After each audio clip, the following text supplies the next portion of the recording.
தாத்தா சொல்றாரு, விஜய் மேல தப்பு இருந்தாலும் அவன் இடத்துல யோசிச்சு மன்னிச்சிருப்பான்னு நவீனை பார்த்து தாத்தா சொல்றாங்க. ராகினி மனசுக்குள்ள நினைக்கிறாங்க, உட்கார வைக்க இடம் இல்லாம நவீன இங்க கூட்டிட்டு வந்து உட்கார வச்சிருக்காங்க. இதெல்லாம் உனக்கு தேவையா நவீன்? இரு, நான் வர்றேன். காவேரி வாங்க நவீன்னு கேக்குறாங்க. தாத்தா சொல்றாங்க, என்னம்மா ராகினி, உன் அத்தை பையன் தானே, வாங்கன்னு ஒரு வார்த்தை கேட்க மாட்டியா? தாத்தா, நான் நல்லா சொல்லுவேன். ஹாய் நவீன். பரவாயில்ல நவீன், நீ நினைச்சது நடக்கலாட்டியும் அதே வீட்டுக்கு மாப்பிள்ளையா வந்துட்டியே, வாழ்த்துக்கள் வாழ்த்துக்கள்.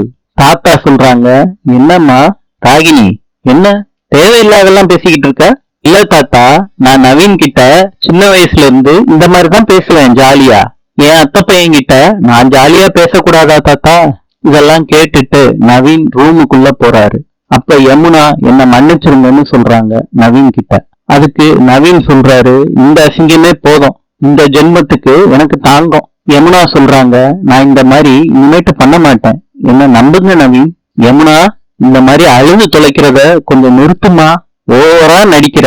நீ அழுகிறத பார்த்தாலே எனக்கு கடுப்பா இருக்கு. இந்த பாரு யமுனா, உன் கழுத்துல நான் தாலி கட்டிட்டேன், உன் கூட இருக்கதான் செய்ய போறேன். அதுக்காண்டி உரிமை எடுத்துக்காத. உன் கூட என்னைக்கும் என்னால புருஷனா வாழ முடியாது. ஏ யமுனா, அழுது தொலையாத, எனக்கு தூக்கம் வருது. எப்ப பாரு அழுதுகிட்டே இருக்கிறது. நவீன் படுத்துடுறாரு. யமுனா உட்கார்ந்து அழுதுகிட்டே இருக்காங்க. இன்று கொலம்பியாவின் நாணயம் பிசோ. நாளை சந்திப்போம்.